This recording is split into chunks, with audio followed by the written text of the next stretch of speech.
Hello, hello, hello. Welcome to the Pandy Circle. I'm Jonathan Levitt. I'm Casey There Lansdale. we- Yeah. This is Leo. We are joined by Josh Rountree. Hello, Josh. Hello, how is everybody? Great. Thanks for joining us today. And Jimmy's on the call as well. Uh, Josh, we have questions for you. You're included in our Pandy Pack, and Yeah, very excited about that. And response has been That positive. was a really fun Yeah, package, the July really, package. really fun. Yeah, we put some good, there's good, the books were good, the goodies were Yeah, good. It was it's really like fun. it all themed very nice. It was summer. That was a really, they're all fun, but sometimes it just gels and the publishers are on top of it. And that was a really fun box. Yeah. and right there alongside a cool Winnie Wagner book and everything. So Absolutely. Absolutely. Yeah, it was terrific. And we're excited about the packs that are coming this year. And mhm. then I'll give a little shameless plug here for the next year. We've started a monthly subscription for our Pandy packs. So this year was sort of a test period. Hey, can we do this? Put them out once every other month. And now every month you can get a Pandy pack with two curated books and lots of goodies and snacks and coffee or tea and all that stuff. So it's really, really fun. And we want to build up this Pandy Circle as well. So this interview with Josh, we're excited about. We've got some questions for you, Josh, and we want to continue to do this and cultivate this and do them more and more throughout the year. So if you're interested in any of that, you can visit our website, pandypress.com, P-A-N-D-I, or pandypack.com for the packs themselves.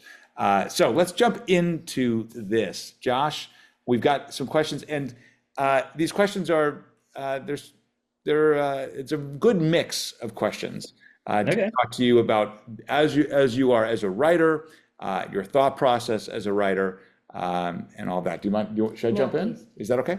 All right. So let's, and some of them are going to be a little esoteric, if that's okay. I'm cool with whatever. I wrote the questions. That's right. What he's saying is quirky at best. But you do so many interviews, you don't want it to always be the same questions over and over again. So hopefully this will add a little variety to what you're. Totally, yeah. Yeah, they're actually fun. All right, so we're going to start with a very interesting one. Uh, so your writing, it blends genre elements in ways that both feel familiar and surprising. If your narrative voice were a musical instrument, what would it be and why?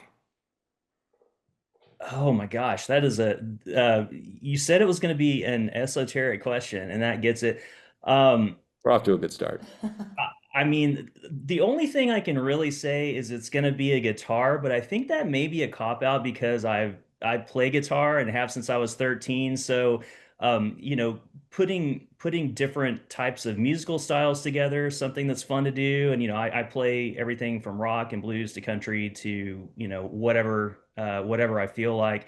And definitely that's how I approach writing fiction. I mean, I when I'm working at words on the page, it does sometimes kind of feel like you're putting together a song where I can almost kind of feel the way that the words come together, and I can sort of look at the page and see, as weird as it sounds, how the paragraphs are shaped on the page, and doing that I can sort of figure out what the tempo of the story is. There are a lot of connections there, and probably a lot of musical instruments could simulate that, but I'm a guitar guy, from way back, so I've got to go with guitar. I'm gonna jump in and actually add one. I want to know why do you think so many writers are also musicians? Mm, good question. That's fun. It's really a thing, right? Like, in my case, I would say I'm a writer who's a failed musician. Uh, I love being in bands when I was a kid, but I found out eventually that I was a lot better at being a writer than I was a guitar player. And also, it's something I can do by myself without having to necessarily, uh,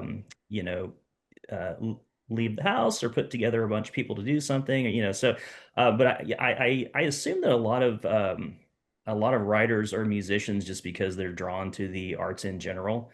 I'm a big time music nerd. Like I have way more records than I have books. It's just it if I had to give up one or the other, I would give up books. It's that serious. So I think that crossover is just if you sort of have that creative bone, you're drawn to music, you're drawn to art, you're drawn to writing, and sometimes you're drawn to more than one of them.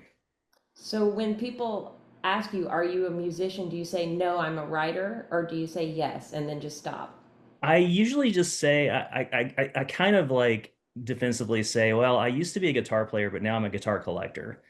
Because I have I don't know 10 or 12 guitars and various amps and a gajillion pedals, and I have all the gear if I need to go on tour, but that's never going to happen. I just, play for fun in my house. I have a like sitting immediately to my right is a 1973 100-watt Marshall Super Lead. There's not a chance I could like turn that up in this house, even remotely close to the volume. It would like shake the walls, but I have it here if I need it, and so I can pretend to be a rock star when I've had a bad day. I can just plug in and hit power chords and that type of thing. But definitely, I consider myself more of a writer than a musician. Carry on. Okay.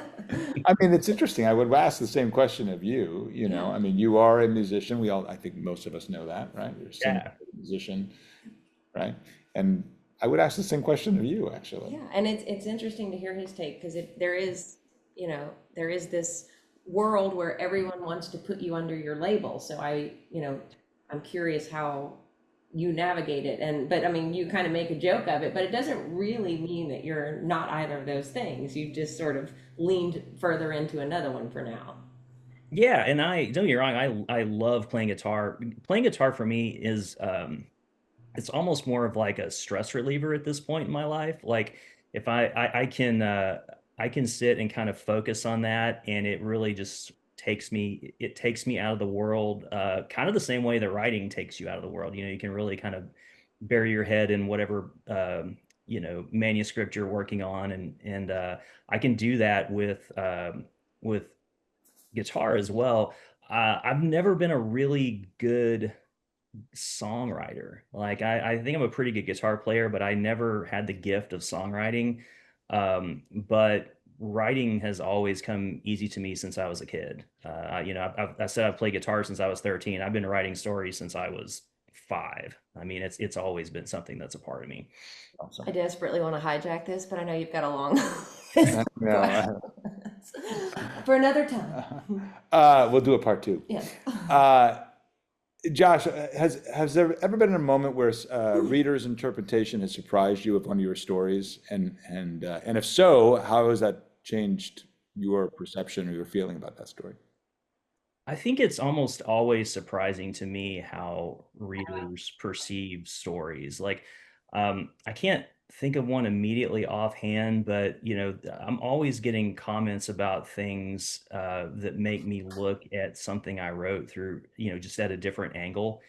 And I really, that's one of the coolest part of it. It's like I really am one of those people who believes that when you put it out in the world, it's not yours anymore. It's for, hopefully someone to read and um, to make of it what they will. And you'll get varied reactions, about the same thing in a book from a lot of different people. And I think they're all valid. I mean, I certainly set out with an intent, with each book, but if uh, they are taken a different way, then that's how they are. You can't really control what people are going to think about it. But I love talking to people about the book and kind of seeing how their take on it differs maybe from what I intended. I think that's good.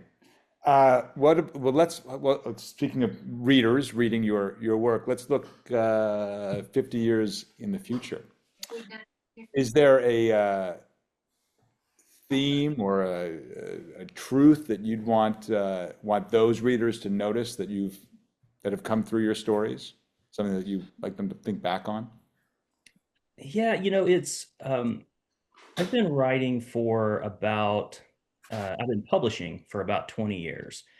And I have had a few short story collections. I've done a ton of short stories, so that gives you a lot of time to play with different ideas and themes. And in assembling my collections, that's usually when I figure out what the heck I've been writing about, for a while. And I can really kind of trace it back and look through the different things I was exploring throughout different parts of my career.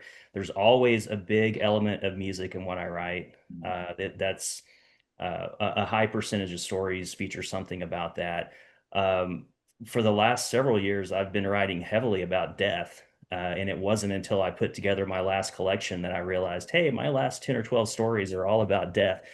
And it comes along at you, and you don't realize what you've been doing, but it's there. So I think ultimately, you know, that's still to be determined. What the calling card is going to be 50 years from now, but I think the biggest takeaway for me is I end up with a lot of found family. I think I'd like to be known for narratives about, found family, finding your tribe, being the kind of person that you want to be. And hopefully that's a kind person, and that's someone who, looks after the community. And um, I, I, I hear a lot of feedback that that kind of stuff exists in what I write. And so I take that as a real positive sign, and hopefully, that's something that'll continue. Yeah, that is positive. Uh, so to that end, if you had to give a piece of advice to a young writer, uh, Mhm. because you're obviously, I mean, you're going through this exploration process now for yourself. Mhm. Uh, for someone coming up, what would you say to them? Uh, it's going to take a while to find exactly who you are as a writer, uh, and it's a matter of producing a lot of words that you may not love, but getting to the other side of that. But whatever it is that's in your heart, eventually is going to make it out onto the page. And sometimes that just comes naturally, and sometimes uh, it's a conscious decision. I'll tell you, everybody has, their share of trauma in the world, and everything that they're dealing with. Um, when I decided to deal with a lot of that on the page is when my writing took a giant leap forward. I think there are a lot of things, that we're afraid to write about, or, we just sort of drag our feet, and that's pretty natural, and certainly I'm not saying bear all your dirty secrets to the world, but you can, look at the things you're going through and the things that the other people are going through, and that becomes very real when you're sitting in front of, your word processor. And I think so for young writers, it's about finding your voice and not being afraid to say what you want to say in your fiction. I, I actually want to ask a question about that because I agree. And then there's also this undercurrent of having to be very conscientious of what you say. And then what is the line between your honest thought and the character's honest thought, what good, bad, dark, indifferent, and being hurtful or offensive? Mm, mm, Yeah, I mean, I think when you're writing, you can kind of feel the difference. I mean, certainly you want your characters to be able to express things that you, the writer, don't agree with. And so, if everybody in your story can't be like you, so if you have vile people in your story, they're probably going to do vile things. And I think just for me, it's a matter of making sure that through other characters' eyes, they're perceived as vile people, right? So, I really hate when I see, reader feedback that equates, something that a writer puts in the book is, oh, well, that writer's a bad person because they talked about XYZ or something like that. Um, but I think you can limit that basically by showing other characters reacting as we probably would in real life to people who behave that way. So It can be done. It's just a little bit uh, finer road to walk. But that's another thing that you sort of learn uh, when you you move along the path eventually. Hmm. You know, as a performer myself, I I really strive to be as vulnerable as possible and Hmm. open and honest, and you know, on stage. And I think that the more that we can do that, the more genuine and more inspiring the work is. You know, It so. radically changed my fiction. I mean, when I eventually was to the point where it's like, okay, I can take down whatever this mental block was that was keeping me from going to these places. I can almost chart that out in my bibliography and tell you when that happened. Like I can see my fiction change at that point. What Would you say your fiction is a way of talking to a analyst, a psychoanalyst? 100%. I think a lot of writers would say the same. It's I have plenty of stories that were kind of working things out, and not all of them, world shaking problems, but just kind of working out your mental stuff with characters and seeing how they react to it and working them through those types of situations and having them deal with certain people and absolutely that is a 100% yes. good. You're speaking of your characters. Have you ever had a character that's been that like a side character that demanded more space than you were planning to give them, and what did you do about that? Constantly, and that's one of my favorite things that happens. Um, I was at the ArmadilloCon convention this last weekend, and one of my panels was about being a pantser, which for non-writers is basically you've got plotters and pantsers. Plotters just detail everything that's going to happen in the story in advance. They know every character's grandmother's maiden name and everything about them, right? Some of us just sort of have a general idea of where the story's going to go, and we dive into it, and that is the pantser role. And invariably, I'm kind of moving through it and thinking I know what's going on. The story is moving and changing, and some character will pop up that immediately becomes my favorite character. And now I have to figure out how to make them a bigger part of the narrative. It happens almost every time. In fact, I'm writing a kind of a grimdark fantasy novel thing right now, and this character popped up out of nowhere, and now she's like crucial and probably my favorite character and kind of a weirdo and just the whole thing. So those characters jump in all the time, and I love it. I want to ask, do you find that your subconscious has laid a lot more groundwork for that character than you expected it to? For sure. And I think that's kind of the magic of doing the pantsing thing is, it's the road ahead is there. You can't see it yet. And, these people pop up and all of a sudden I know exactly why she's there and how she's going to help or harm the other characters and, what her role is going to be in the finale. I mean, I'm kind of using that one as a specific person now, but it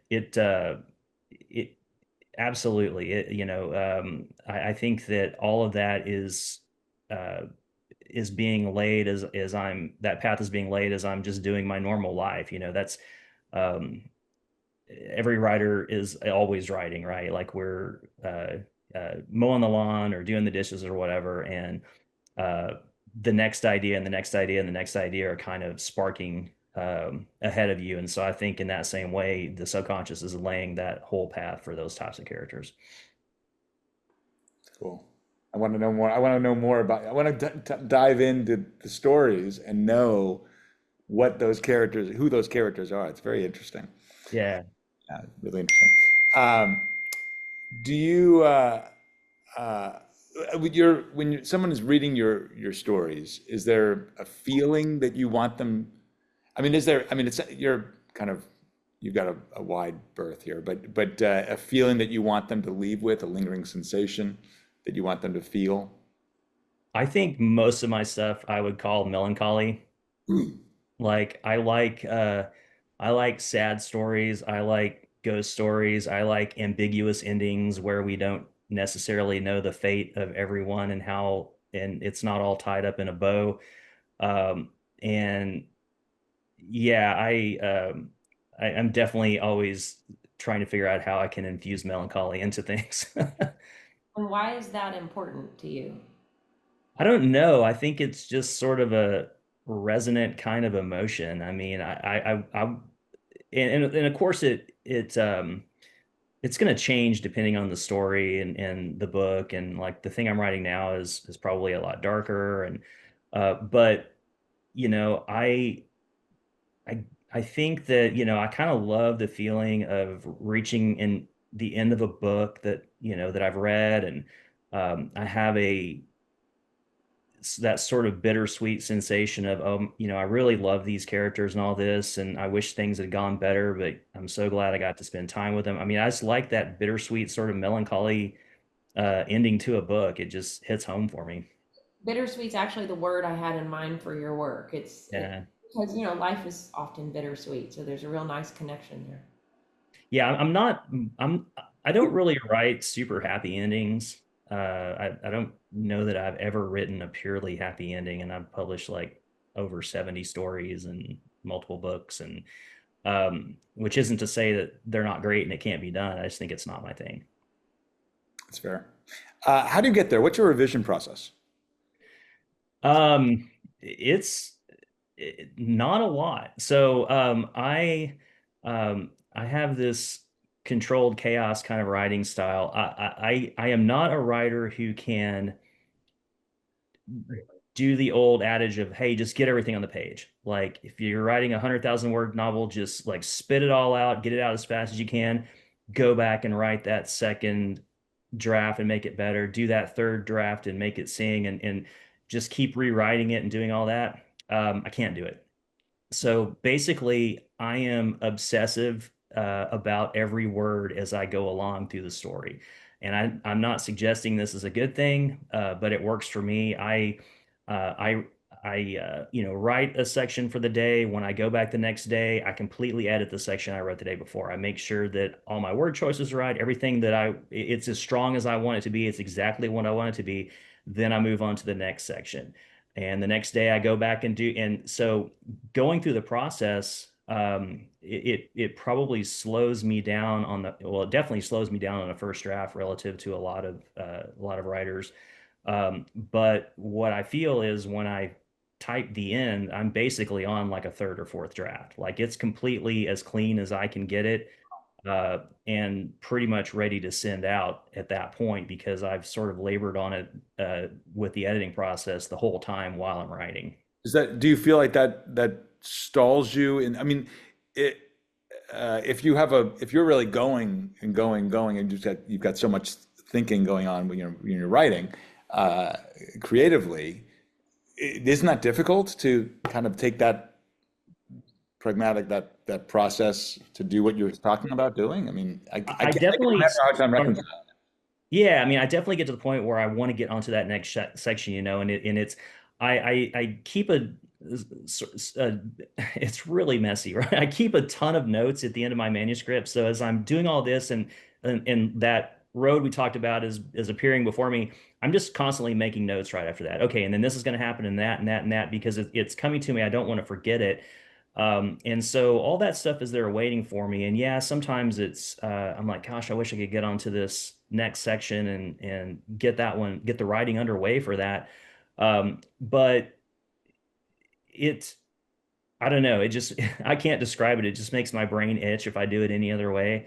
I really have to have one section clean before I can move on. And that isn't to say, you know, that I won't go back and change things later. And certainly developmental edits are a different thing. So if I'm working with an editor and we're changing this and that, that's a different thing than what I'm talking about here. But as far as just creating a clean, well edited first draft, it's worked for me so far. And so I keep doing it that way. Cool. No, it's really cool. I mean, so it sounds like you're not an outliner, but you are an outliner along the way. You know, Yeah, I definitely don't plan it all ahead, but as plot points start to appear, I make a note of them, you know, or if you come up with like clever piece of dialogue that you like, and somebody's going to say that 100 pages down the road, I'll put that. So, right now I'm working on something. I'm like 200 pages into it. And I probably have 8 or 9 of pages of that kind of ephemera in there, Wow. just waiting to be used. Like, oh, here's a cool description for this thing that we're going to see in a little bit, and I don't know what's happening here, but I know this and this have to happen before I get there. And so that's how it develops in my mind as I write. And if I try and sit down and do all that ahead of time, I just get bogged down in it and I lose interest. But um, all of those little plot points are born for something cool that happened in whatever part of the book I'm reading, and so it's fun to see them spark to life. And when I start a draft, I'm always, I know what my idea is, and I always have an ending that I'm shooting for. And it doesn't necessarily mean that's where I end up, but I like to kind of know, okay, it's probably going to end up like this. And there's 2 or 3 cool things I know that are going to happen, and so they're kind of my tent poles to get me there. But it ends up, winding crazy places along the way, and sometimes I end up uh, it's something completely different. Always, it's something completely different than what I thought it was going to be. I think they call that process the bookend, right? Like you know where you're starting, you know where you're going, but then the bookends can kind of shift Yeah. as the pile grows larger. But I do have a technical question. So when you do the notes, are you doing like notes, comments in the Word draft, or are you writing physical notes? It's there's nothing fancy about it. I'm not doing like any kind of like track changes or anything like that. I'm literally dumping comments into the bottom of my manuscript like I'm typing into Word. So So there's your notes at the bottom and then your manuscript above. yeah, yeah, and they just keep getting pushed down farther. I'll skip a page between them or something, but so I kind of see where I'm going. But yeah, all that stuff I kind of throw in there, and if it gets to be a lot, I have used. I joke that I'm a reverse Scrivener user. So Scrivener is this program that writers can use, especially plotters, to organize like all of their content for a novel. And I have had stuff, and I think I did this with The Legend of Charlie Fish, where as I develop a lot of information about the character, I'll dump it into a file on Scrivener so I can always look and go, okay, so Nellie does this and Floyd does this, and have a lot of their basic info, whether it's, especially when you're working with historical stuff, like, okay, this person was born in 1900, this person, that sort of thing. So I'll go a little deeper and keep that kind of information separately. But as I'm kind of working through the document, at the bottom, I'll have, um, okay, in 4 chapters down, this is going to happen. 5 chapters, this is going to happen. And I know I'm shooting for that. And then whether it's 1 or 4 chapters before that, I don't know, but I eventually get there. So that's kind of how I start building that structure.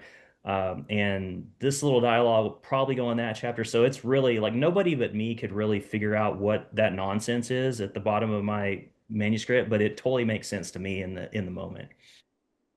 We need to publish those. Yeah, actually, that's kind of fun. Yeah. The notes, the writer notes, a whole page of everybody. You know, I mean, the process is always interesting because like everybody's process is just a little bit different. Yeah. And I think the fun part is like when you start to realize what you're taking from what you thought was your process and what your process actually is. Yeah, because I think for a lot of time, I had it in my head that how could anybody be a pantser? Like, obviously, I'm a plotter, and then I dug deeper into it, and I realized that you know I am just making it up as I go along. I thought that even having just the most basic skeleton of a plot was a plotter, and that's not it. It's constantly changing and new things revealing themselves and whatever as I go along. Do you have a piece of work that so twofold. One that you are really satisfied with that process, that you ended up with something you said, this is not what I expected going in, and I'm really happy. That's the first part of that question. And the second part is if we look down the road and we're all gone, but there's some archive, some AI archive that's put everything together out there in the world. Is there a piece that you would want to be remembered for, you've got a long road ahead of you, by the way, but I mean, up until Let's now, hope. yeah, no doubt about that. So, but until now, up to now, is there a piece that you want to be remembered by? I mean, so the first part of the question, definitely, the unkillable Frank Lightning that was in the Pandy Pack, that's exactly how it was created, was through that sort of chaos process. And it certainly turned out differently than I expected. I kind of knew what I wanted to say, and I knew what the background would be for most of it, and I knew thematically what I wanted to do, and I kind of had an idea of what the finale would be, but that was about it. And I started writing it and just introducing characters and seeing what happened. And I very quickly figured out, oh, it's going to be cool when this character meets that character, that type of thing. And it came together exactly like that. And so I think that was certainly, from my point of view, successful in that process. Um, as far as like what to be remembered by, I love short stories. Like if I could just be a short story writer and make a living doing that, I would do it in a heartbeat. They're just fantastic. And I have several that, are among my favorites. I have one called February Moon that is basically a werewolf story set in the Texas Hill Country in the 1850s. And it's a German immigrant woman who basically her husband and son have gone off, and you're not exactly sure what's up with that, but she's very aware that the place is being stalked by a werewolf, and she's trying to protect the rest of her children. And all the men in town are telling her, well, your husband's gone, and you should marry me because you need protection. You can't live out here by yourself. The Comanches are on the warpath, and she knows more than they know about everything that's going on. And it's a story that I really love. And so yeah, that's one I'd like to turn into a screenplay someday. But I think that's one people know most from my catalog, and certainly one that I would not mind being remembered for. February Moon? February Moon. Yeah. Great. Thank you. And which collection is that in? It's in Fantastic Americana, and you can also read it. It was originally posted at the magazine Beneath Ceaseless Skies, so you can still read it online for free. Huh. You should, do Yeah. you have a lead magnet on your website? Because No, I don't think so. use that as your, when you sign up for Josh's mailing list, here's your free awesome short story that he feels very strongly about. That's cool. Yeah, that's a good idea. And I was And at, it's one that lives in the world of my novels too. So it's one of the ones that sort of kick-started this whole monster thing. I decided I wanted to write monster stories set in old Texas, and I define that as any time from like 1830 to 1930. And that may be the first one that I wrote, and that sort of involved that. And I've had a handful of other short stories, and eventually decided, hey, it would be weird to do the creature from the Black Lagoon with one of these, and that turned into my novel, The Legend of Charlie Fish, and now I'm keeping moving forward with those, so we'll see. Well, and I know, and you and I've discussed how David J. Scow gave you a quote, Yes. a blurb, I guess is the right word. And, he has a fascination with the creature. And so I Yeah. wondered if there was anything there that was connected, because I know you're a fan of his work. Is there anything that was a crossover, or is it just everybody loves the monsters? I mean, in that case, it's like everybody loves the monsters, but I'm a huge David Scow fan, going back, many, many years, reading his short stories. And yeah, he's got a ton of killer stories that feature the universal monsters and, or versions of it. Like, um, you know, just a handful. He had like one collection that sort of brought all those together. I think it was just called Monster Stories. That's really rad. But yeah, I'm a big fan of his going way back. But I've always loved the Universal monsters, independent of that. And um, you know, when I was doing these monster stories, and I honestly thought, hey, here's a stupid idea. What if I did Creature from the Black Lagoon? And well, where would he fit in Texas? And I decided to do it during the Galveston hurricane of 1900. And so, in the wake of that, I decided, well, let's play with some other universal monsters. And so the unkillable Frank Lightning, of course, is Frankenstein, and I have a few other uh, thoughts in the wings next whenever I finish the fantasy book that I'm writing. So there's never a shortage of ideas. There's too many Cool. ideas all the time. That's And you cool. were wanting to put a link on our website, right? Yeah, so I mean, we would be very happy to put a link in our website and our mailing about for February Moon, if that would, Yeah, no, but for we sure. don't want to step on your toes. No, I love it. I think it was published in 2020. And it's certainly one of my favorite short stories. Um I like the vibe of it. I think That's it's awesome. for anybody who didn't pick up the Pandy Pack, it gives them an opportunity and an introduction into his work to kind of Yeah, understand and, absolutely. to know, hey, here's what I'm about. I think that's really, That'd be fun. yeah, I think that's really fun. And the fact that it's already out there, you should harness it for your own powers. Nice job. Yeah, and my short stories are all over the place. Like I do, I have a handful that are historical horror like that, but I've got uh, alternate history, science fiction, straight up horror, dark fantasy, all kinds of stuff. So I really have, I don't limit myself on any of that stuff, and I really don't think ahead when I'm writing. Hey, what is this? When I finish, I figure out where to market it to. But I'm a big fan of mixing and matching genres and playing around with all that. So, but that being said, February Moon I think is pretty representative of the kind of stuff that I like to write, and especially the last few years. Great. Uh, Thanks, Josh. I mentioned AI before. Is there I mean, it's not going away. So the question is, how do you feel about it, and how do we navigate it, and do we ignore it as writers? Do we ignore it, or do we? What do we do? Do we use it? Do we use it to our advantage? Do we I use it? mean, I'm not a fan of generative AI at all.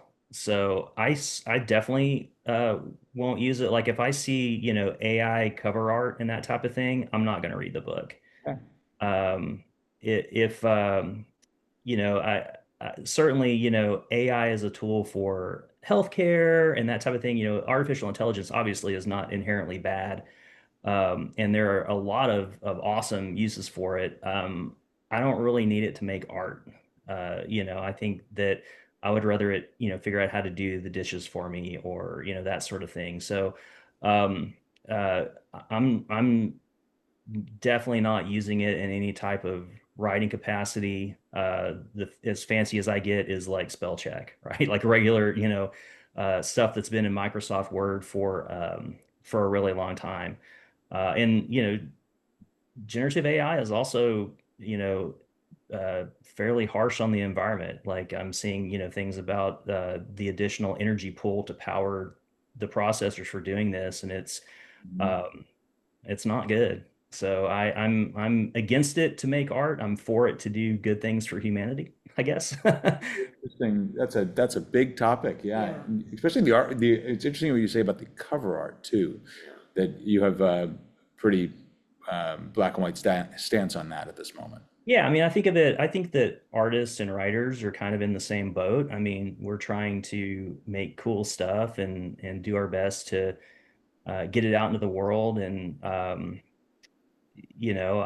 have a lot of artist friends, and I'd rather hire them to do cool cover art for me than kind of, come up with something machine made. We've definitely, sorry, No, we've definitely taken a stance on that as well from yeah. Pandy. Go ahead.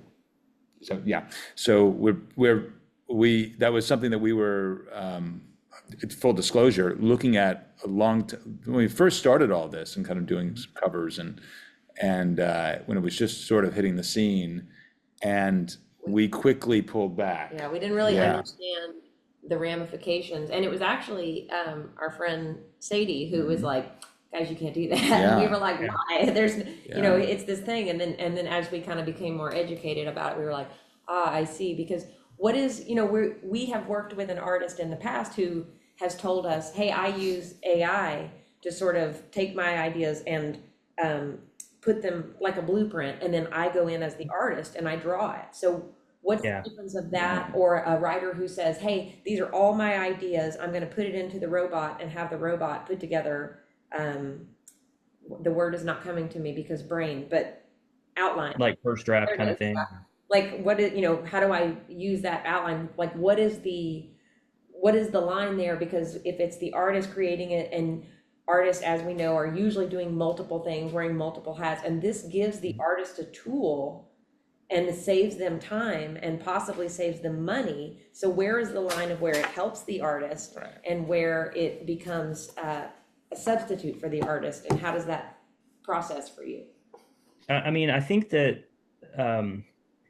the painful parts of writing, that's the joy too. Like that's what makes it worthwhile. Um, Writing is not easy. And But I think that if you are using artificial intelligence to do a lot of the heavy lifting as far as is making drafts and figuring out the story, that's just taking away from the experience of being a writer. I mean, and all um, those eureka moments we're talking about, where hey, this so fun today because I was writing and this really amazing character popped up, and now I'm all I can think about is how they're going to affect everything going forward, and it's that's the joy in writing, and I think AI kind of takes a lot of that away. Even if it's doing something like just building a structure for you. I mean, that's I don't know, that's my favorite thing about it. I actually, Take it away. to me, that's the right answer. Yeah, That's exactly the right agree. answer. And also, Yeah. I know that there are some people who would use that to, hey, give me 5 plot points or whatever it is, and then that becomes, it's still their creation because it's a Yeah. spin-off. So they're not having to stay true to it. So again, it's like, what is the difference of AI versus having a conversation with a friend that kind of sparks a few ideas, but you're still writing it? So where is the boundary there? Yeah, and I don't know with that. I mean, I've definitely had, especially when I was just writing a ton of short stories back in the day, I had friends where we would um, just say, okay, we both want to write a new story. Here's you 5 stupid prompts. You send me 5 stupid prompts and see if you can incorporate this stuff into something cool. And absolutely turned out some awesome stuff as a result of that. So I've done that with humans. I don't. Um, I don't think I'd have a problem with someone just having AI spit out prompts to him if you're building a story around it. But anything more than that, I get bogged down with it pretty quick. Yeah. I think it's one of those technologies that at first blush it seems pretty benign, and then when you start kind of seeing the tax it takes on creativity and on just the world, it's mostly not good. It's a There slip. is Yeah. something to people who don't have a community around them, right? So this is like a built-in community, and then but then the question is how much of that versus social media, and it's the same Yeah. kind of questions that I believe Right. we're asking about Instagram and Facebook and have been for the last 20 years. Yeah. I also think that AI to me is almost like, I've done a little writing myself, but I think AI would be, which I would never use. It reminds me of, it's the creative or non-creative way of writing a story, sort of like IKEA. So you know what the thing's going to look like at the end, and it tells you how to make the thing. You didn't really build that cabinet. You did and you didn't. Yeah. Hey, I build IKEA cabinets, and let me tell you, my fingers will tell This is a you. personal attack. Yeah, that's right.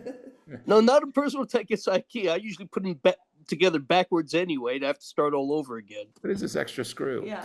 Uh, It's a Also a good, misinformation machine. Like if Yeah.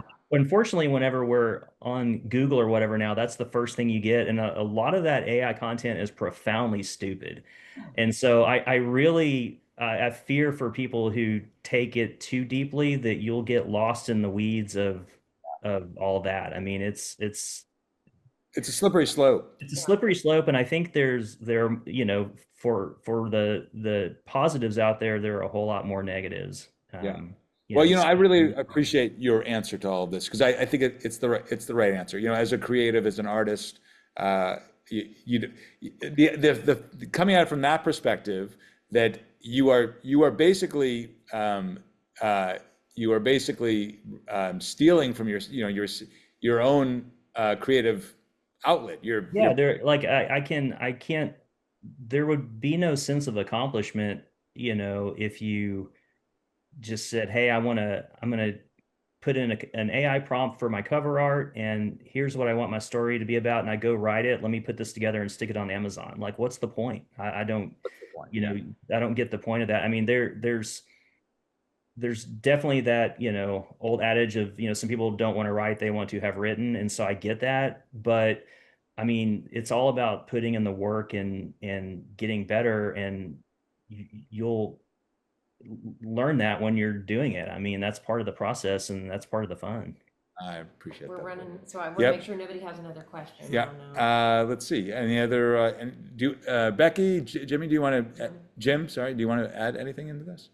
No, everything's been amazing. Some good questions, some wonderful answers. It's been a great interview. Josh, what are you working on right now?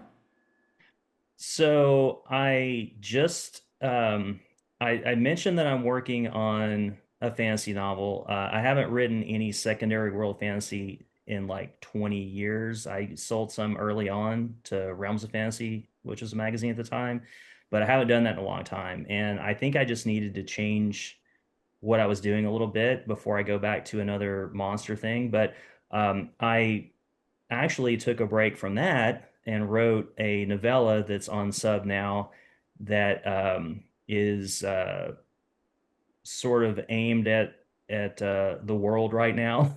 I kind of got angry one day and decided to write something about it, and I quickly wrote 27,000 words on a novella. And it's speaking of, yeah, which is not my normal. Like I blasted it out in like 6 weeks, and I don't write that fast. But it is, we talked about dealing with the trauma of the world, and this is that very much on Front Street. Like this is pretty heavy-handed by design. And so my agent has that on sub right now, so fingers crossed that it finds a home. And then I'm back to writing that fantasy novel, so it's more of a like I want it to be a horror fantasy, kind of a grim dark sort of thing. So it's coming along. I'm probably halfway through, and it's super fun to write. Awesome. Hey, what's the title? I'm sorry, what's the title of the one? The novella is called Tommy Sudden Goes South, and it's about all I can say right now is it's about like an aging punk rock guy who is at odds with um, the world as it has become these days. Okay, I look forward to that. Yeah, and I just want to kind of recap. So the novels that have come out, the novellas, you've got Legend of Charlie Fish, you've got Unkillable Frank Lightning, you've got this one that's on sub, you've got Legend of Charlie Fish right here. I've got the Unkillable Frank Lightning. Both of those are from Tachyon, and they exist in the same universe. They stand alone, but there is a little bit of character crossover, so you can read them in any order. But if you read them both, they will connect to one another. And then I also just had released a new novella from Psychopomp Press called Summer in the House of the Departed. It's a West Texas Gothic haunted house story, and it is sort of about my grandmother who was a ghost researcher in the late 70s, early 80s, and my memories of her at that time. Oh, that's cool. That's cool. Love that. And then you also had your collection, the Death Realm, right? Yep, I've had three short fiction collections. One is long out of print, but still available. Fantastic Americana from Fairwood Press is a mix of stuff I published over 20 years. It's got horror, sci-fi, Weird West, whatever you want in there. And then my most recent one is Death Aesthetic, and it is tales of death and grief and transformation. That's what was in my brain, but my mouth. Yeah. That's great, and so lots of backlists for people to dive into. They can get a free short story, and we'll link that somewhere. And then, of course, if they picked up the July Pandy Pack, maybe they've already read it, maybe they haven't. If you have read it, I'd love to hear comments about your thoughts. If you haven't, then you should do that. Josh, thank you for joining us today. Yeah, this was super fun. I Really? love the questions. I love just hanging out and chatting. I would absolutely be back on the Pandy Circle anytime that you would like me to. So And I will also be lurking to hang out with other ones with other writers that you do. So Awesome. That's great. Thank you, A lot brother. of fun. Really, really fun. Thanks, Becky, and thanks Jim, Becky. for being here. Josh, thank you, man. This has been really fun. Yeah, Very really great. informative. Yeah, this was a blast. I really We enjoyed it. look forward to seeing you in person soon too. Yep. So, all All right. right, y'all enjoy the rest of your day, and we'll Cheers. see you next time. Bye. Thanks, everybody. Bye. Take care.